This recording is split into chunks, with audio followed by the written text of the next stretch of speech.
Mais uma vez, chegamos ao tutorial do alimento diário. Hoje nós vamos falar da semana 8 deste alimento diário, que é da série A Ideia Central das Epístolas de Paulo, e o título do volume é Pastorear o Rebanho de Deus.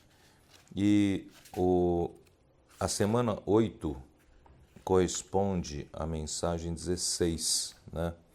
Que tem por título A Comunhão para o Avanço do Evangelho. E antes de entrarmos no assunto aqui em si, eu queria falar rapidamente com vocês de como é importante nós valorizarmos esse alimento diário que nós temos em mão. Né? Vocês não sabem o trabalho que isso dá desde quando o irmão Dong liberou essas mensagens lá na conferência em Sumaré, e a equipe que trabalha em alimento diário começa imediatamente a trabalhar nos bastidores. E é uma equipe muito boa, uma equipe muito coesa, e eles estão, às vezes tem que varar à noite, às vezes tem que trabalhar tarde, até tarde. Quer dizer, então o esforço, né, de toda uma equipe é admirável. E vocês hoje têm esse exemplar na mão, eu queria que vocês valorizassem isso, né? E tudo isso ainda é feito por muitas pessoas que são voluntárias. E mesmo assim, existe um custo, né, também alto por trás disso. Portanto, eu sei que hoje é muito mais fácil você pegar no site, alguém já colocou alimento diário no site. Eu queria que você valorizasse isso e pensasse, refletisse um pouco melhor antes de você deixar de comprar o alimento diário, né, que está aqui na minha mão. Eu acho importante nós darmos valor para o trabalho dessa equipe toda, né, o custo que tem por trás de tudo isso, né, e nós valorizamos. Ainda mais, nós recentemente estivemos no Nordeste e soubemos que os irmãos de Pernambuco, principalmente a região de Recife, eles estão fazendo um belo trabalho com o alimento diário usado. E depois de cada irmão, né, terem desfrutado do alimento diário, então eles têm uma equipe que leva esses alimentos diários usados para visitar os hospitais, para visitar os asilos, as instituições, fazendo ações sociais e também ações espirituais, porque isso aqui é uma ação espiritual, para muitas pessoas também receberem ajuda através desse alimento diário. Aí os irmãos vão sentir que eles não perderam dinheiro comprando isso, desfrutando e depois guardarem em sua casa. Cada exemplar desse amanhã ainda poderá dar fruto, mesmo depois de usado por nós. Portanto, eu queria encorajar vocês a adquirirem o alimento diário, tá? E, bom, nós chegamos aqui na semana 8, que começa falando sobre a fé igualmente preciosa, fala da fé, do amor e da esperança. A fé é em Cristo Jesus e o amor é para com todos os santos, né? E a esperança, vocês sabem, de que nossa esperança, um dia nós seremos transformados, os nossos corpos serão redimidos, nós seremos transfigurados, nossos corpos, e nós vamos reinar com o Senhor durante 1000 anos. Então a fé, ele está relacionado com o lado espiritual, é uma história do Espírito. Quando nós cremos no Senhor Jesus, aconteceu uma história do nosso espírito, que é aquele que é nascido do Espírito, é Espírito, o que o Senhor Jesus disse a Nicodemos em João capítulo 3.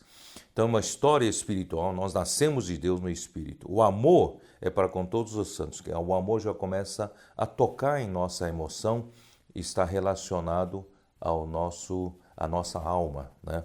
E o corpo, né, está relacionado à transfiguração do nosso corpo. A esperança está relacionada à transfiguração do nosso corpo. Mas as três partes do nosso ser, né, precisam ser salvos para que nós possamos reinar com o Senhor no mundo que há de vir, certo? Então, o segredo todo, irmãos, é o quanto a palavra tem sido eficaz na nossa vida, temos deixado essa palavra a ser trabalhada dentro de nós. Quer dizer, a fé objetiva, que é a palavra do lado de fora de nós, quando nós a recebemos ou quanto ela permitimos que ela trabalhe dentro de nós, na nossa fé subjetiva.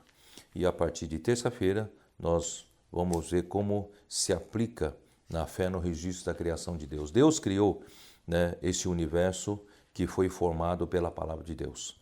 E nós sabemos que, pelo menos os cientistas nos afirmam, que há bilhões e muitos bilhões de anos atrás. E Deus, ele era a palavra e a palavra se fez, né, pela palavra se fez o universo. E Deus, através da palavra, que é Cristo, que sustenta todas as coisas. E todos os planetas estão na sua órbita em ordem por causa da palavra do seu poder. Portanto, nós sabemos que Deus, ele é Deus eterno, ele está na eternidade. Ele não está sujeito ao tempo. Para ele, tanto faz um dia ou 1000 anos, é a mesma coisa. Portanto, às vezes nós vemos na Bíblia algum registro, parece que nós não entendemos, por exemplo, né, é citado aqui no Alimento Diário, Apocalipse 13, versículo 8, ali diz o cordeiro que foi morto antes ou desde a fundação do mundo. Né? Nós sabemos que o cordeiro foi morto faz um pouco mais de 2000 anos atrás, mas no nosso entendimento não foi desde a fundação do mundo, mas para Deus isso já, tudo que ocorreu no tempo, para Deus já ocorreu antes também. Para Ele não tem nessa. Portanto, é na dimensão da fé é que hoje nós vivemos. E dimensão da fé, né, todas as coisas que são sujeitas ao tempo, na dimensão da fé nós podemos ultrapassar, superar, né, todos os problemas, como tristeza, conflitos, depressão, né, e tribulação. Tá? Então, assim, várias coisas são registradas na Bíblia pela fé, é que nós entendemos que as coisas acontecem pela fé. E a partir de quarta-feira fala de nós somos ramos dessa videira. Como ramos dessa videira, nós precisamos ser limpos para que possa a videira produzir seu fruto. Eu tive a oportunidade de estar em Portugal muitos anos atrás, né, eu juntamente com alguns poucos irmãos, nós fomos os primeiros a atuarem como colportores em Lisboa, na região de Lisboa. E mais tarde nós visitamos também o Porto. E quando estivemos em Porto, os irmãos nos levaram para conhecer, né, ali no interior de Porto, onde se produz vinho do Porto. E ali nós conhecemos muitas vinhas. E eu, né, vi muitas vezes, depois que uma videira produz uva, o agricultor, ele corta, ele poda. Parece que depois que produziu o fruto, não sobrou mais nada. Os ramos foram cortados, tudo, né, parece que sobrou só algumas poucas varas. Irmãos, é justamente aí que está o segredo de frutificar para o próximo ano. Quando o agricultor acha que os ramos que produzem frutos são muito bonitos e deixam os ramos ali, irmãos, eles só vão ficar fazendo papel de folha, não vão produzir mais fruto. Portanto, irmãos, nós precisamos da poda, precisamos da limpeza. E mesmo depois da limpeza, sobrou só poucas varas. Mas, irmãos, é aí que está o segredo de produzir fruto. Então, nós precisamos de limpeza, nós precisamos de o Senhor nos podar, e essa limpeza é feita por meio da palavra. É pela palavra que nós somos limpos. E através, né, da nossa cooperação, nós podemos, então, frutificar para o Senhor, porque nós estamos, neste ano de 2016, no meio de um projeto Vide Frutífera. Portanto, aqui no Alimento Diário descreve 4 requisitos para produzir fruto. O primeiro deles é o amor, né? Se nós não tocarmos no amor do Senhor, não tem como a gente produzir fruto. Primeiramente, nós precisamos ser constrangidos pelo amor do Senhor. Eu não vou detalhar muito daqui para frente, para que vocês não sejam desestimulados a ler. Vocês precisam ler o alimento diário, desfrutar o alimento diário. Mas vou dizer para vocês, se você não for constrangido, não for verdadeiramente tocado pelo amor de Deus, que te salvou, que te tirou dos pecados, de uma vida totalmente sem direção, sem rumo e sem sentido, e você caminhava para o lago de fogo, sem perdão de Deus, Cristo veio e sofreu em seu lugar. Ele morreu na cruz, derramando o seu sangue precioso para tirar você dessa situação. Ele redimiu você dos pecados. O amor que Deus tem por nós, por meio de Cristo, é muito, muito, muito grande. E vocês se lembram daquela história em Lucas, em que aquela mulher pecadora que passou quebrou o vaso de alabastro de nardo puro e estava lavando os pés de Jesus com as suas lágrimas, enxugando com seus cabelos, e ungiu o Senhor Jesus com nardo puro. Aí os discípulos disseram, por que esse desperdício, né? Por que o Senhor não repreende essa mulher, tá fazendo isso? Né? E o Senhor falou que ela muito amou, porque muito se perdoou.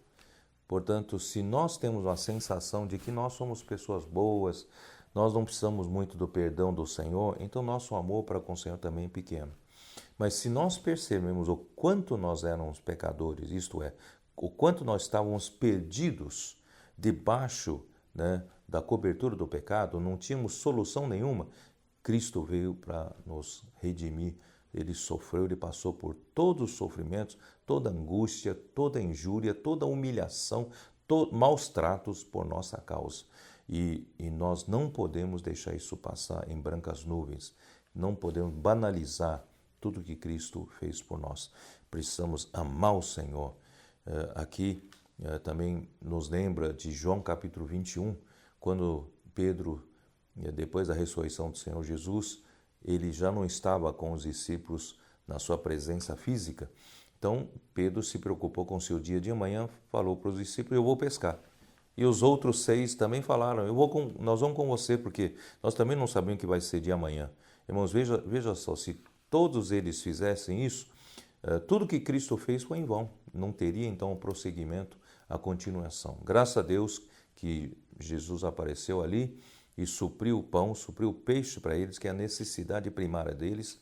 O Senhor sempre se preocupa com a sua necessidade imediata, né? Ainda que seja uma coisa que não tem nada que venha lá do espiritual, mas Ele se preocupa com você. Então, irmãos, não se preocupe. Tudo que você precisa, se você é uma pessoa que busca o Senhor, que faz a vontade de Deus, Ele vai suprir todas as suas necessidades. Então, assim que Pedro, né, veio para a praia, Jesus lhe supriu com pão e peixe, e perguntou, depois de ter comido, perguntou para Pedro, Simão, filho de João, tu me amas mais do que estes outros? Amas-me mais do que essa pescaria, o dinheiro que viria desse, a capacidade de sustento da família? Quer dizer, você me ama mais do que isso? O Senhor Jesus, não, tu sabes que eu te amo, né? O Senhor falou, então apacenta os meus cordeiros. Quer dizer, nosso amor pelo Senhor é que faz com que nós façamos aquilo que mais está no coração de Deus, que é apacentar os cordeiros, pastorear as ovelhas e apacentar as ovelhas. E nós sabemos que Jesus, Ele é aquele que compreende as nossas fraquezas. Em Hebreus capítulo 4, ali nos mostra que Ele se tornou o sumo sacerdote. Ele esteve também sujeito às mesmas fraquezas que nós. Às vezes nós pensamos que Jesus é super-homem. Não, ele tira de letra todos os sofrimentos, angústias que o homem passa, ele tira de letra. Não, se você olhar para toda a vida do Senhor Jesus, especialmente na noite na véspera da sua crucificação em Getsemane, você vai perceber o quanto ele era humano, o quanto ele estava sujeito às mesmas fraquezas que você e eu. Ele chegou a dizer que a minha alma está profundamente triste até a morte. Em Marcos 14 registra que ele começou a sentir-se, né, tomado de pavor, tomado de medo e tomado de angústias. Quer dizer, eu nunca imaginaria que Jesus pudesse passar por isso, mas ele passou, porque ele precisa ser um sumo sacerdote que passasse por todas as fraquezas de um homem, todavia sem pecado, mas para que ele pudesse nos socorrer, né? Portanto, acheguemo-nos ao trono da graça para buscar misericórdia e graça em momento oportuno. É isso que registra lá em Hebreus capítulo 4. E o Senhor, né, eu vou já tentar terminar. Então são vários requisitos. Eu não vou citar aqui quais todos os requisitos para vocês não deixarem de ler, né, o alimento diário. Aqui, né, fala em 4 requisitos para nós frutificarmos. Nós precisamos ter em mente que Gálatas 4, o Mondong insiste em dizer, depois que nós nos convertemos ao Senhor, Deus nos coloca num lugar para nós sermos cuidados, sermos alimentados e podemos crescer e também aprender a administrar as coisas de Deus na vida da igreja. Ali Deus nos deu tutores e curadores. Esses tutores e curadores são, sabe quem? Lá em Efésios 4, versículo 11, lá fala que Deus concedeu, né, na sua igreja, na sua obra, apóstolos, profetas e evangelistas.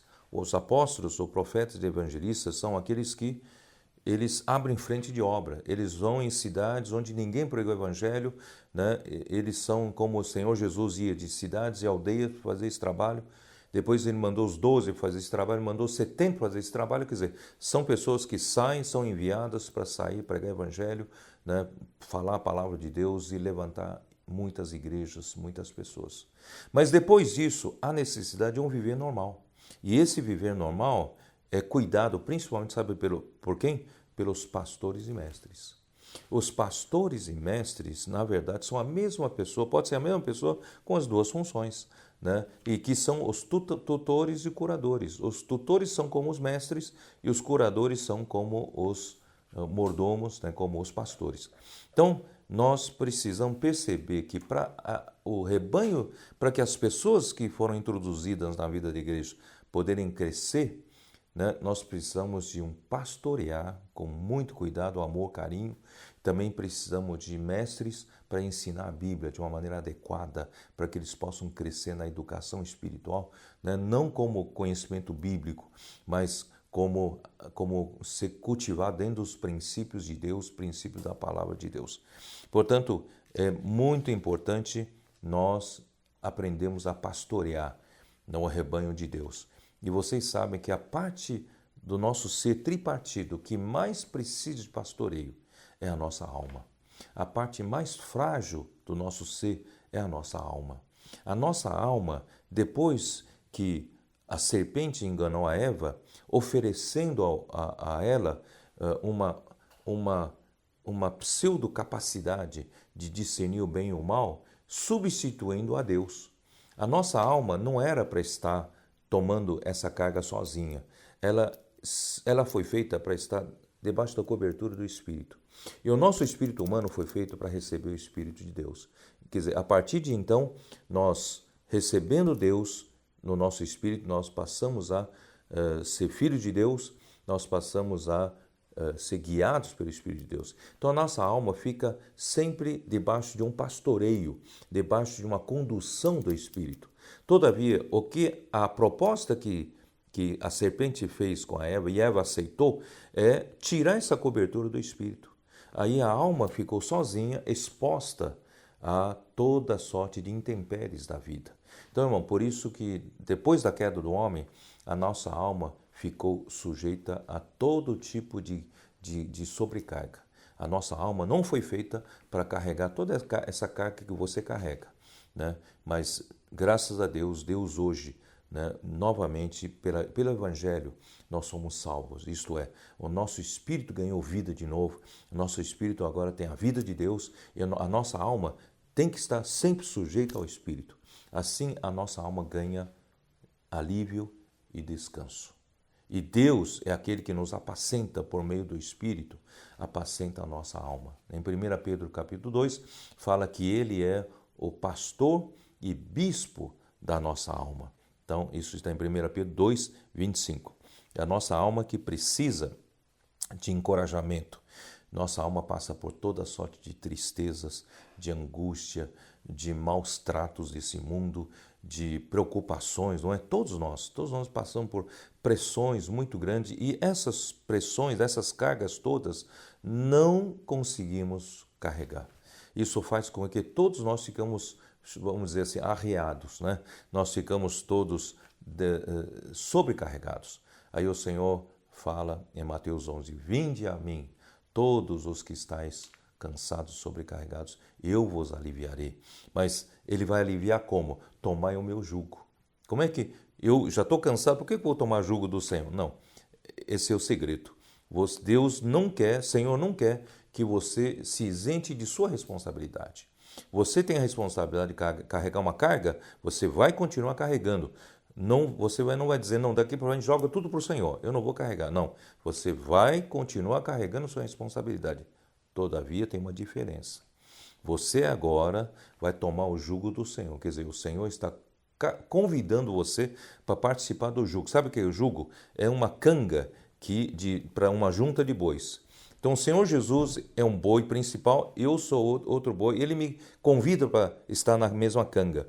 E eu entro na canga, eu continuo carregando a minha responsabilidade de uma carga muito grande para a minha alma, mas se eu tenho o Senhor do lado, quem que vai carregar toda a carga? É o Senhor. É dessa forma que o Senhor, né, quer apacentar a nossa alma. Daqui para frente, irmãos, não precisa viver sobrecarregado. Carregue junto com o Senhor Jesus. E no final, né, nós precisamos, no domingo fala da nossa sensibilidade à carência das pessoas. Quando nós chegamos na casa de uma pessoa, seja para pregar o evangelho, nós temos um foco sempre de pregar o evangelho do reino. Porque é para isso que veio o Senhor Jesus, para isso que o Senhor mandou os 12, mandou os 70 e hoje está nos mandando pregar o evangelho do reino. A nossa missão é pregar esse evangelho do reino a toda a terra habitada, né, para que o fim possa vir. Só que quando você vai pregar o evangelho, você vai encontrar as pessoas adoentadas, isto é, a alma sobrecarregada acaba gerando também doenças físicas e doenças emocionais. É o que mais tem hoje. E o que nós temos que fazer? Não é passar uma doutrina bíblica, conhecimento bíblico para as pessoas. Você precisa saber disso, precisa saber daquilo. Não. Você precisa ser sensível à necessidade das pessoas. Assim como o Senhor Jesus, ele veio para pregar o evangelho do reino, mas ele curou toda sorte de doenças e enfermidades. Ele teve compaixão das pessoas que estavam como ovelhas sem pastor. Quer dizer, nós viemos para pastorear as pessoas. Mas para pastorear as pessoas, você precisa saber o que a pessoa está passando. Se ela está passando por uma angústia ou por uma doença, você tem que ter ousadia de orar pela pessoa. Você não vai dizer, mas eu nunca tive experiência de cura. Não, se o Senhor envia, se Ele enviou os 12, Ele deu autoridade para os 12. Se Ele enviou 70, também deu autoridade para os 70 para enfrentar toda sorte de situações, expulsar demônios e também para curar os enfermos. Creia que se você foi enviado pelo Senhor para pregar o evangelho para essa pessoa, você também tem autoridade para curar. Se a pessoa mostra a necessidade dela, você tem que usar a sua fé. Acredite que a sua oração de fé vai curar a pessoa. Portanto, irmãos, não vamos, né, ter medo, não. Vamos atentar para a carência das pessoas e atender a necessidade primária das pessoas, depois essas pessoas irão, né, seguir você. E mais uma coisa, uma ovelha precisa de condução. Então, quando nós pregamos o Evangelho, eu vou encorajar vocês com um livro que chama-se Crescendo em Vida. Crescendo em Vida. Use este livro para você continuar apacentando essa pessoa nova que Deus te enviou para pregar o Evangelho. Muitas vezes nós pregamos o Evangelho e nós dizemos para as pessoas, não, depois se você precisar eu volto aqui, ou convido a pessoa para uma reunião da igreja. Nós não podemos ser assim. Ela é uma ovelhinha que na verdade precisa de direção, não sabe nem o que fazer. Se você abandoná-la, amanhã ela vai voltar à sua vida anterior. Então, muito melhor você, depois que você pregou o Evangelho, você diga para ela, olha, você precisa daqui para frente, você nasceu de Deus, você é um filho de Deus e você precisa se alimentar com a palavra de Deus e também precisa compreender, conhecer melhor a Bíblia, que é a palavra de Deus. Então eu proponho 8 encontros na sua casa. Eu queria marcar com você 8 encontros na sua casa. Eu venho aqui para te ajudar na Bíblia, te fazer um estudo bíblico na sua casa. Então, aqui tem a lição 1, invocar o nome do Senhor. Então você marca um dia com a pessoa diz, pode ser na minha casa, terça-noite, quarta-noite, ou qualquer outro período que a pessoa tiver mais disposição e que puder reunir o maior número de pessoas da família possível. E você então vai, sabe, realmente como um pastor, vai na casa dela e ensina-lhe a palavra. Ajude a invocar o nome do Senhor. Ajude a ter uma vida agora diferente, né? Tendo a sua alma será protegida daqui para frente. E quando você der lição por lição, você vai ver semana após semana a mudança, né, na vida dela, mudança no semblante dela, na família dela, tá? Então acredite no que eu estou falando. A palavra de Deus é capaz de mudar. E não seja bem objetivo na casa das pessoas. Não fique 2, 3 horas esperando o jantar, esperando o bolo, tomar café. Não faça isso, né? Se a pessoa oferecer, é outra coisa, mas procure ser objetivo para você não sobrecarregar, cansar, né, as pessoas. E logo depois disso, né, nós podemos introduzir essa pessoa para a vida normal da igreja. A gente traz numa reunião, fazer uma festa com ela, né? Introduzimos formalmente ela à vida da igreja, a algum grupo familiar de multiplicação. E a partir desse momento, nós podemos já ler com ela junto, né, o que nós estamos lendo no grupo familiar. Seja o alimento diário, seja, né, outra literatura, livros, etc. Mas quero que vocês saibam que a editora está lançando, né, um livro justamente para isso.